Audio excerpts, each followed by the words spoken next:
Salam Bapak Ibu semua yang terkasih. Hari ini hari Sabtu tanggal 25 Oktober 2025, renungan kita berjudul The Fisher King. Firman Tuhan kami ambil dari Injil Matius pasal yang ke-26 ayat yang ke-75 dan pasal yang ke-27 ayat yang ke-5. Demikian bunyi firman Tuhan. Maka teringatlah Petrus akan apa yang dikatakan Yesus kepadanya. Sebelum ayam berkokok, engkau telah menyangkal aku 3 kali. Lalu ia pergi keluar dan menangis dengan sedihnya. Maka ia pun melemparkan uang perak itu ke dalam bait suci, lalu pergi dari situ dan menggantung diri. Film The Fisher King adalah sebuah film drama fantasi Amerika Serikat yang dirilis pada tahun 1991. Film ini disutradarai oleh Terry Gilliam dan dibintangi oleh Robin Williams dan Jeff Bridges.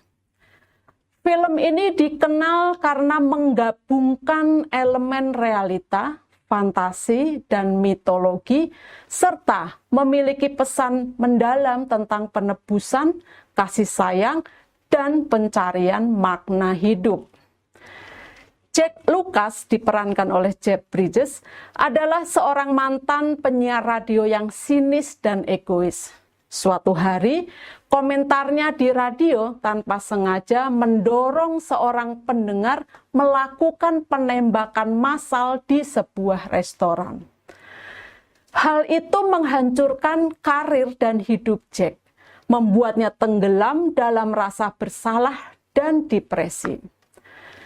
Beberapa tahun kemudian, ia bertemu dengan Perry Robin Williams, seorang pria tunawisma yang eksentrik dan hidup dalam dunia fantasi akibat trauma.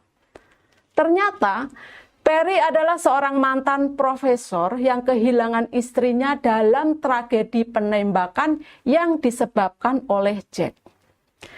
Perry terobsesi mencari Holy Grail atau cawan suci, sebuah elemen mitologis dari legenda Raja Arthur. Dalam upayanya menolong Perry dan menebus kesalahannya, Jack ikut dalam pencarian Holy Grail. Tema utama dari film ini adalah tentang penebusan, penyembuhan dari trauma, persahabatan, dan kasih sayang.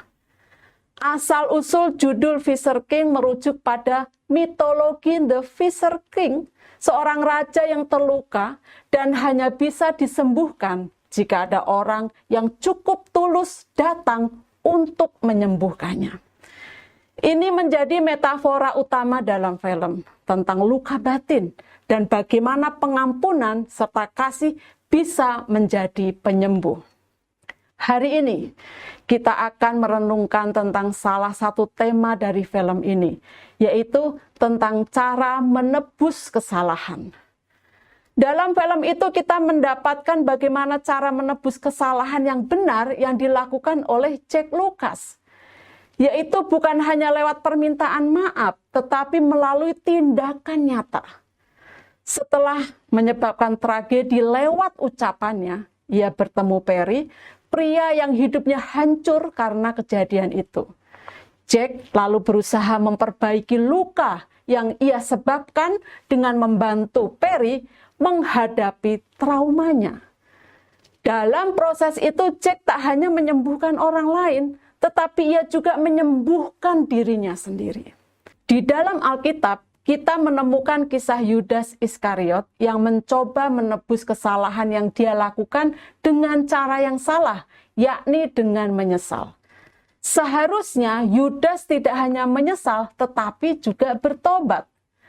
Menyesal dan bertobat adalah cara yang benar, seperti yang dilakukan oleh Petrus setelah dia mengkhianati sang guru.